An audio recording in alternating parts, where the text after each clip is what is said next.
Hey everyone, welcome back to my YouTube channel commerce ट्यूटोपीडिया।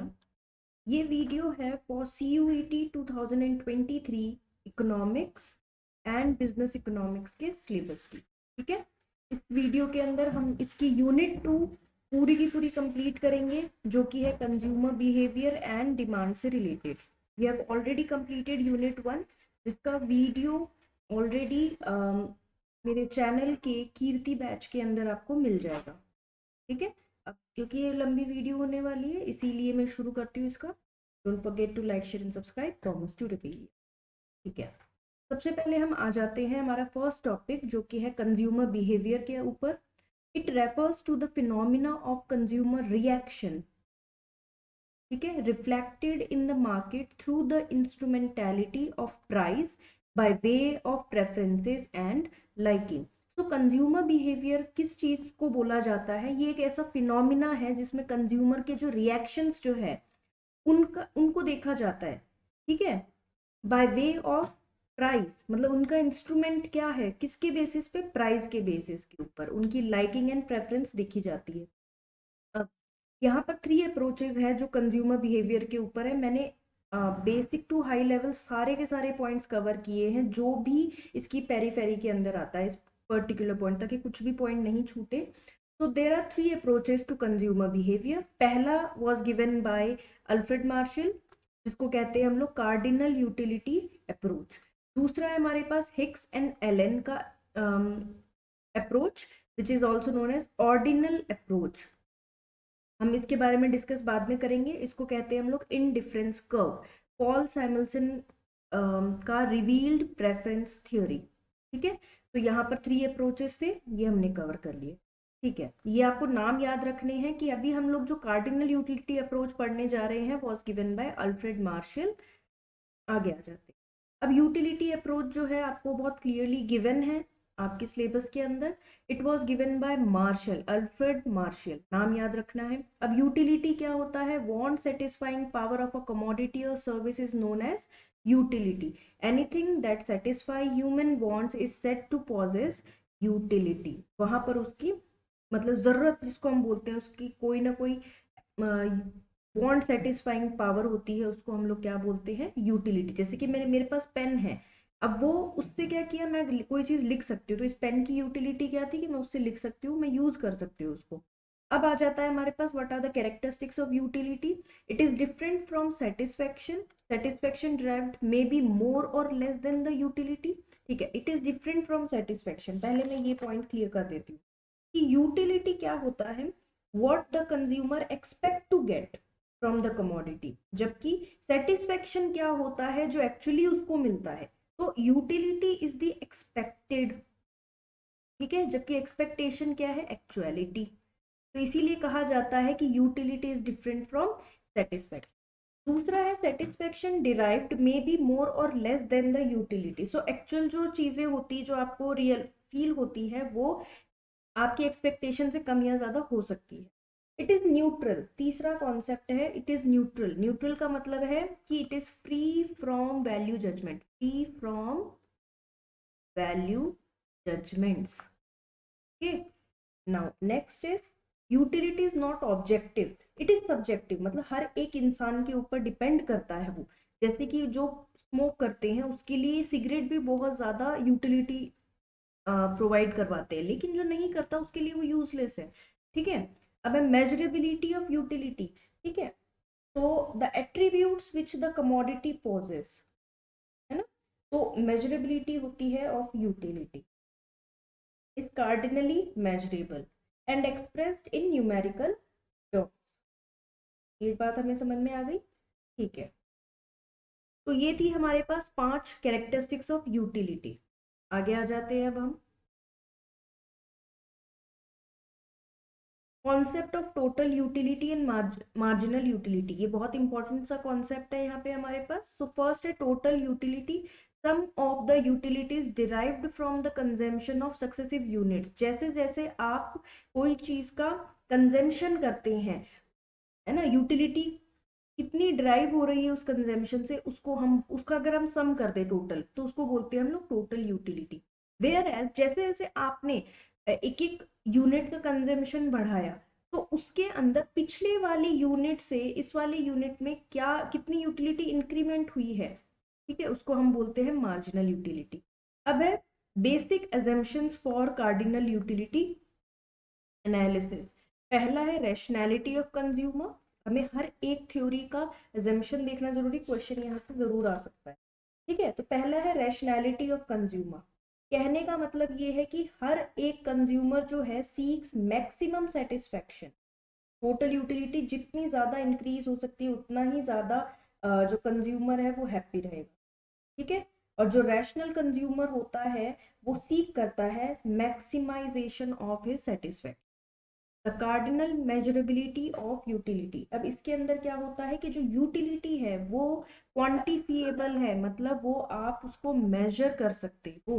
अगला है hypothesis of independent utilities. Hypothesis का मतलब अनुमान, एजम्पशन। इसका मतलब ये होता है कि utility which a consumer derives from a commodity is the function of quantity of that commodity alone. कहने का मतलब ये है कि आपने जो कमोडिटी ली है, जो यूज की है, उसके ऊपर ही डिपेंड करता है बस, ठीक है। ऐसे नहीं है कि आपके किसी और चीज के ऊपर वो डिपेंड करेगा, ठीक है।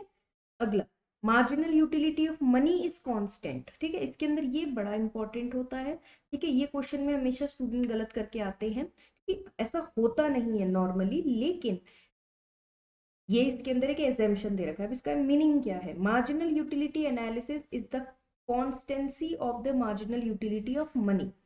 कहने का मतलब ये क्या है? Marginal utility analysis assumes that marginal utility of the commodity diminishes as more of them are purchased, ठीक है।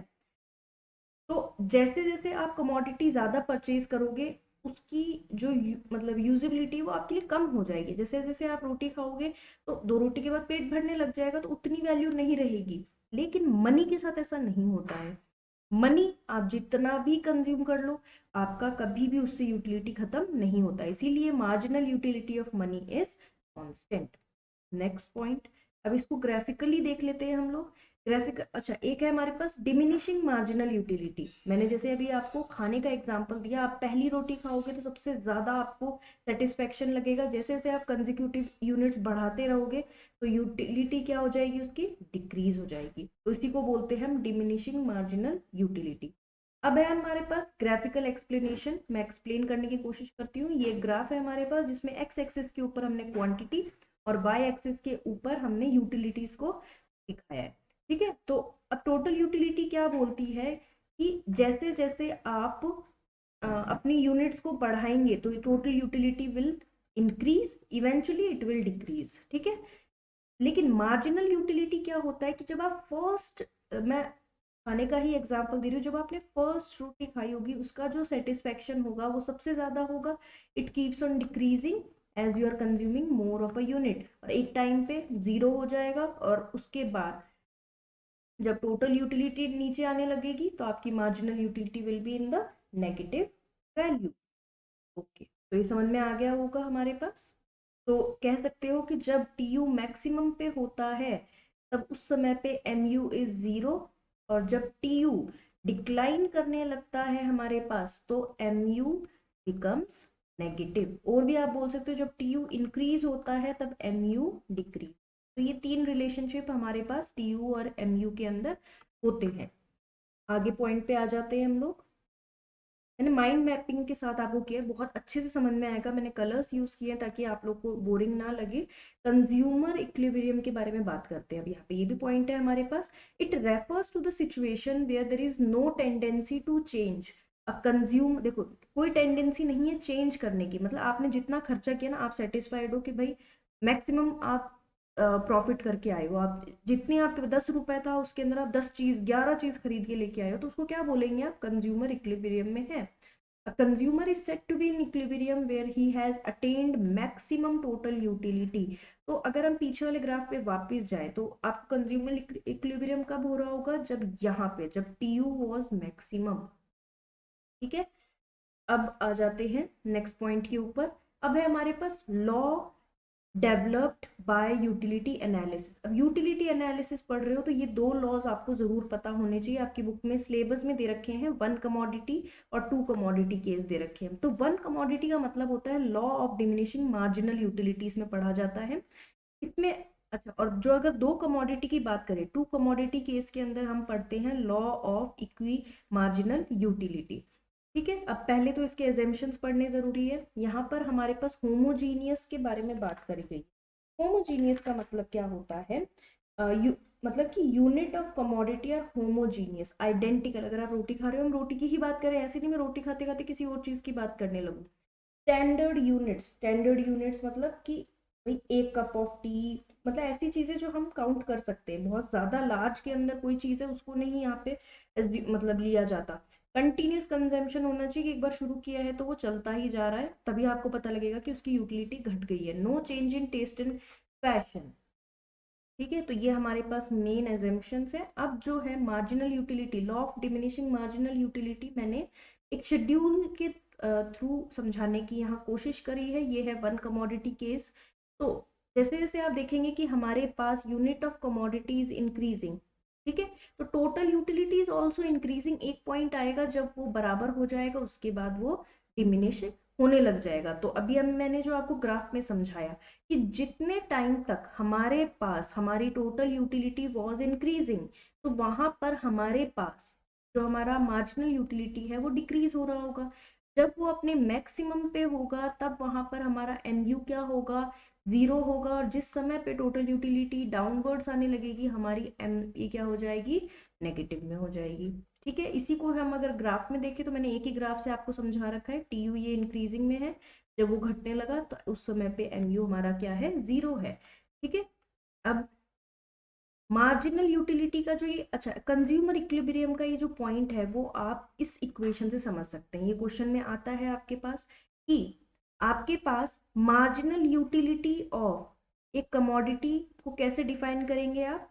कि आपने कितनी मनी दी है उस प्राइस के लिए, उसकी प्राइस के लिए। ठीक है, जिसको आप ऐसे भी बोल सकते हो, अगर आपको मार्जिनल यूटिलिटी ऑफ मनी निकालनी है तो आप निकालोगे एम यू एक्स अपॉन में पी एक्स करके। ठीक है, अब आ जाते हैं next question.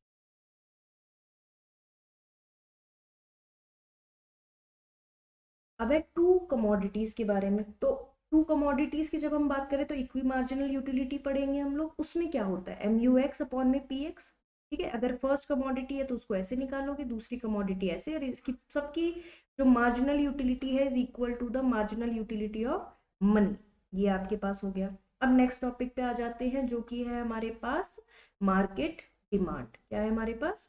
Market demand.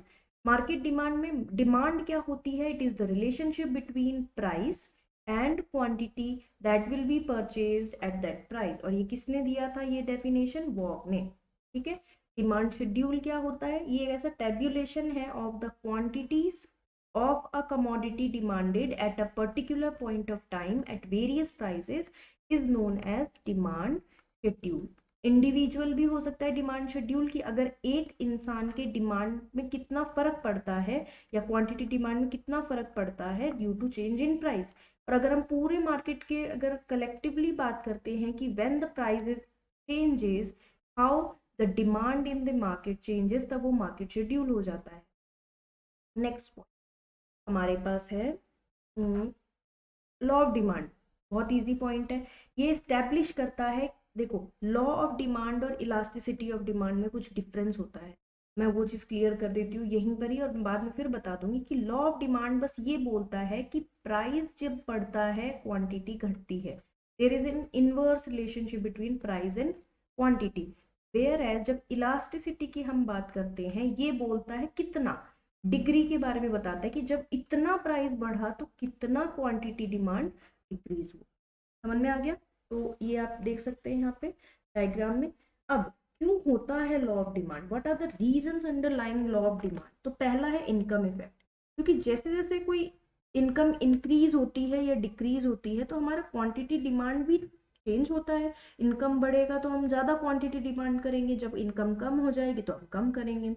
Substitution effect का मतलब होता है कि हमेशा एक चीज को सब्सटीट्यूट करने के लिए दूसरी चीज रेडी रहती है, जैसे टी एंड कॉफी। एक एग्जाम्पल हमेशा लिया जाता है कि अगर टी के प्राइस बढ़ जाएंगे तो लोग कॉफी की तरफ सब्स्टिट्यूट कर जाएंगे, right. Okay, law of diminishing marginal utility अभी भी हमने पढ़ा। चेंज, अब आप खुद एक्सप्लेन करेंगे मुझे कि ये क्या होता है। Change in number of buyers, कभी भी कोई भी कमोडिटी का जो नंबर ऑफ बायर है वो कभी सेम नहीं रहता, इट कीप्स ऑन चेंजिंग, और न्यू यूजेस भी होते रहते हैं चीज़ों के, ठीक है। अब नेक्स्ट पॉइंट पे आ जाते हैं हम लोग हमारे। तो next point is exemptions to the law of demand. Although ये दे नहीं रखा, लेकिन मैं चाहती हूँ कि सारे पॉइंट्स कवर कर लूँ मैं। एग्जेम्पशंस जो है, पहले तो आप समझो क्या होता है। हमें पता है कि हम इनवर्स रिलेशनशिप होता है प्राइस एंड क्वांटिटी डिमांड का। तो ये क्या होता है, डाउनवर्ड होता है टू द राइट।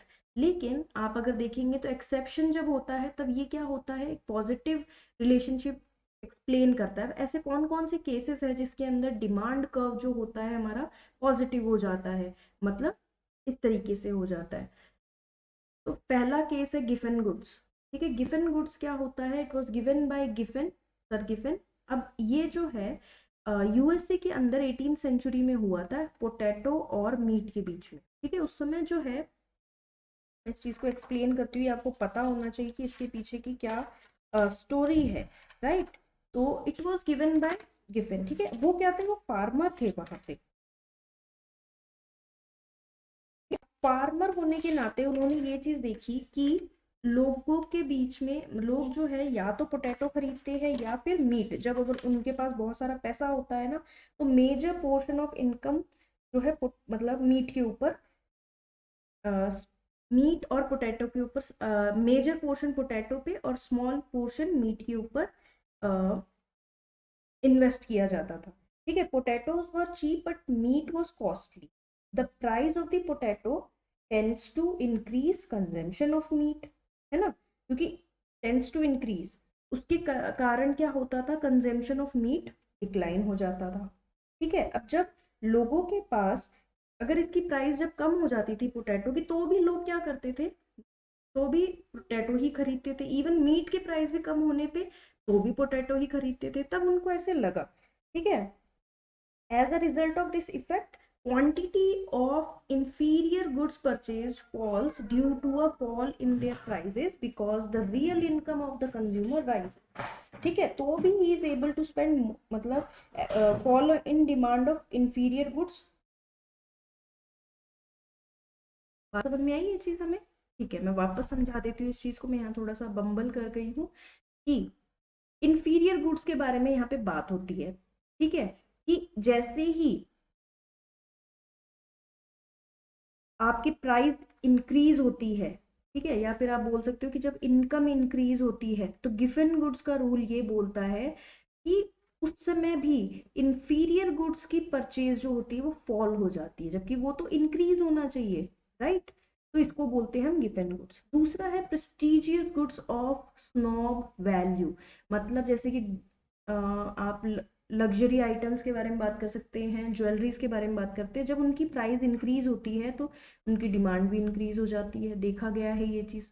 तो इसका मतलब ये भी लॉ ऑफ डिमांड फॉलो नहीं करते। नेसेसरी गुड्स, नमक, चीनी और ये सब है, कितना ही आप उसको प्राइस बढ़ा लो लेकिन लोग उसकी डिमांड करेंगे ही करेंगे। अगर लोगों को पता है कि वॉर और इमरजेंसी होने वाली, तो लोग चाहे कितना ही सामान महंगा हो वो कलेक्ट करके रख लेते हैं। तो ये सब थे exceptions to the law of demand. अब है हमारे पास,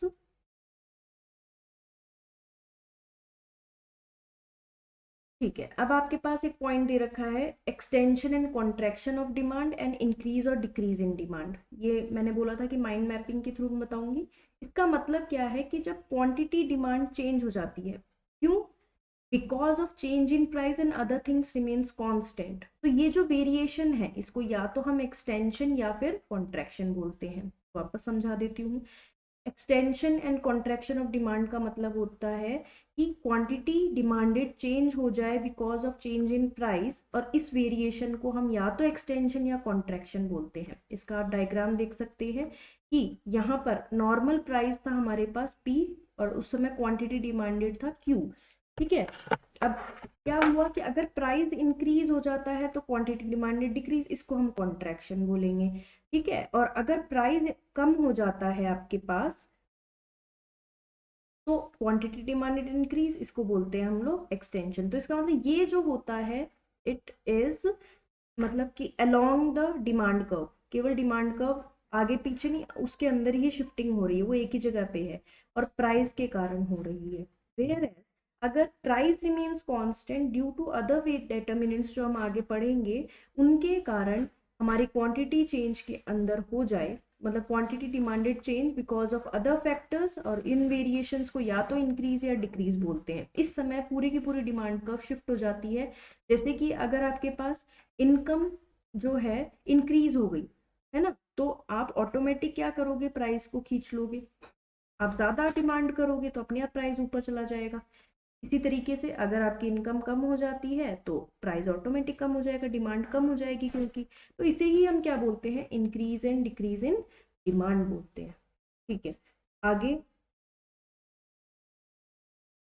अब है टाइप्स ऑफ डिमांड, कि प्राइस के चेंज होने पे कितना डिमांड के ऊपर इफेक्ट होता है, उसको प्राइस डिमांड बोलते हैं। इनकम डिमांड मतलब कि इनकम चेंज होने पे हमारी डिमांड पे क्या असर पड़ता है। और क्रॉस डिमांड का मतलब होता है, जैसे पहला हो गया सब्स्टिट्यूट गुड्स, इसको आप एक्सप्लेन करोगे कि प्राइस ऑफ एक्स इंक्रीज हो जाए तो क्या होता है कि प्राइस मतलब quantity demanded of Y also increased.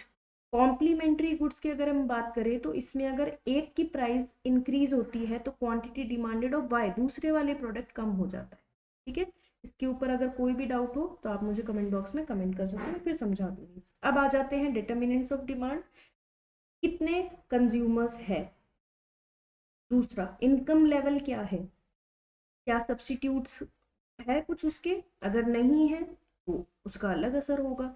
Distribution of wealth, ठीक है, और कंज्यूमर टेस्ट एंड प्रेफरेंसेस, ये सब है डिटर्मिनेंट्स ऑफ डिमांड, ये सब इफेक्ट करते हैं डिमांड को। ठीक है। आगे आ जाते हैं हम लोग। अगला पॉइंट है हमारे पास इलास्टिसिटी ऑफ डिमांड, जो कि लास्ट पॉइंट है। इलास्टिसिटी का मतलब क्या होता है, मैंने अभी अभी आपको बताया कि कितना प्राइस चेंज हो कि कितना क्वांटिटी मतलब चेंज हो जाए, तो हम प्राइस इलास्टिसिटी बोलते हैं। क्योंकि ये एक इनवर्स रिलेशनशिप को एक्सप्लेन करता है, इसीलिए क्या होता है नेगेटिव एक साइन लगाया जाता है। ये एक्सप्लेन किया जाता है percentage change in quantity because of percentage change in price. ठीक है, इसको बोलते हैं, ये हमारे पास एक तरीके से फॉर्मूला होता है इसका। अब इसके अंदर हमें डिग्रीज देखनी होती है कि कौन कौन सी डिग्री होती है। तो पहली होती है आपके पास परफेक्टली इलास्टिक डिमांड। इसका मतलब क्या होता है, इसको शो कैसे करते हैं हम लोग, इन्फिनिटी साइन से। ये एक हॉरिजॉन्टल लाइन है एक्स एक्सिस से, ये बताती है कि अगर प्राइस के अंदर हल्का सा भी वेरिएशन होगा तो क्वांटिटी डिमांडेड जो है उसमें इनफाइनाइट चेंज आ जाएगा। अब अगर कम हुआ प्राइस तो बहुत ज्यादा बढ़ जाएगा क्वांटिटी डिमांड, और हल्का सा वेरिएशन भी बहुत ज्यादा, और अगर हल्का सा भी बढ़ाया गया तो क्वांटिटी डिमांडेड धम से गिर जाएगा। उसको बोलते हैं हम परफेक्टली इलास्टिक। ठीक है। अब इसका एग्जाम्पल आप लग्जरी कोई भी चीज़ है उसके अंदर ले सकते हैं। फिर है आपके पास इन इलास्टिक। इन इलास्टिक का मतलब ये होता है कि आप कितना ही प्राइस में फ्लक्चुएशन कर लो लेकिन इसकी quantity demanded will remain same, will remain unaffected, उसको बोलते हैं इन इलास्टिक डिमांड। इसमें एग्जाम्पल नेसेसरी गुड्स आप ले सकते हैं, कितना ही प्राइस इंक्रीज कर लो, लेना तो जरूरी है इसलिए लेना पड़ेगा। रिलेटिवली इलास्टिक का मतलब होता है quantity change in quantity demanded is greater than change in quantity price, मतलब प्राइस के अंदर जो चेंज है उससे ज्यादा क्वांटिटी डिमांड में चेंजेस आ गए, उसको बोलते हैं हम लोग रिलेटिवली इलास्टिक। इन इलास्टिक का मतलब क्या होता है हमारे पास, जब लेस देन वन, जब आपके पास वन और जीरो से बीच में होता है तो इन इलास्टिक भी बोलते, रिलेटिवली इन इलास्टिक। ठीक है ना, ये वो वाला इलास्टिक नहीं है, रिलेटिवली इन इलास्टिक। और यूनिटरी, जब change in quantity is equal to change in price, उसको हम लोग बोलते हैं यूनिटरी। अब आ जाते हैं लास्ट टॉपिक पे जो कि है हमारे पास मेजरमेंट्स। इसके तीन मेथड्स देखे गए हैं, आउटले मेथड, ठीक है, एक्सपेंडिचर मेथड भी बोलते हैं इसको, पॉइंट और ज्योमेट्रिक मेथड एंड अर्क मेथड। तीनों ही मैंने यहाँ पे एक्सप्लेन कर दिए हैं। पहले मैं ये दो बचे हुए आपको एक्सप्लेन कर देती हूँ, फिर आउटले मेथड पे आऊंगी, यही इंपॉर्टेंट है ज्यादा। अगर आप देखेंगे अर्क मेथड, ये कहाँ यूज किया जाता है, बस आप इसको देख लो, इसकी ज्यादा यूसेज नहीं है। जब प्राइस चेंज बहुत ज्यादा हो रहा है किसी पे, तो आप अर्क मेथड यूज करते हो, या फिर जब आपको इलास्टिसिटी देखनी हो बिटवीन टू डिफरेंट पॉइंट्स, तब आप यूज करते हो। पॉइंट और ज्योमेट्रिक मेथड जो है आपके पास, इसका फॉर्मूला होता है लोअर सेगमेंट अपॉन में अपर सेगमेंट। ठीक है, अब आप यहाँ देखेंगे कि आपके पास ग्राफ के ऊपर सारे के सारी इलास्टिसिटीज कैसे एक्सप्लेन की जाती है। यूनिटरी बीचों बीच, ऊपर वाली ग्रेटर होगी और सबसे ऊपर वाली इन्फिनिटी होती है, उससे नीचे वाली लेस देन 1 होगी और 0 होगी। ये आप याद रखेंगे। अब टोटल आउटले मेथड आपके पास, अगर फॉल हो जाए प्राइस के अंदर और आपके पास जो रेवेन्यू है वो इंक्रीज हो जाए, उसको हम इलास्टिसिटी बोलेंगे, इलास्टिक डिमांड बोलेंगे। अगर इक्वल रहे तो यूनिटरी, और अगर फॉल हो जाए और उसके साथ जो क्वांटिटी डिमांडेड है या रेवेन्यू भी फॉल हो जाए, तो उसको हम लोग क्या बोलेंगे, in elastic demand. Rise in price हो जाए तो आप जनरली क्या करते हो, उस चीज को कम कर देगा, परचेज करना आप कम कर दोगे, तो इसका मतलब रेवेन्यू कम हो गया, तो उस केस को बोलते हैं इलास्टिक। यूनिटरी तो सेम ही रहेगा, और इन इलास्टिक मतलब कि आपने राइज इन प्राइस हुआ तो भी आपने उसकी परचेजिंग, उसकी रेवेन्यू आपने उतनी ज्यादा ही कमाई, तो उसको बोलते हैं इन इलास्टिक, जैसे लग्जरी के अंदर होता है। तो आई होप ये चीज समझ में आई होगी, ये डायग्राम बहुत इंपॉर्टेंट है आपके लिए।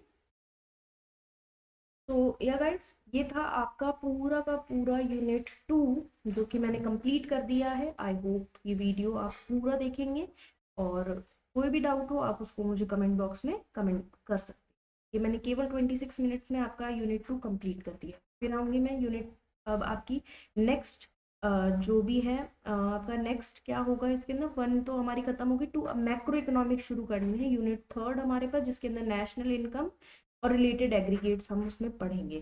ठीक है, हम लोग सब प्रैक्टिकल क्वेश्चंस भी करेंगे उसके अंदर। ठीक है गाइस, थैंक यू।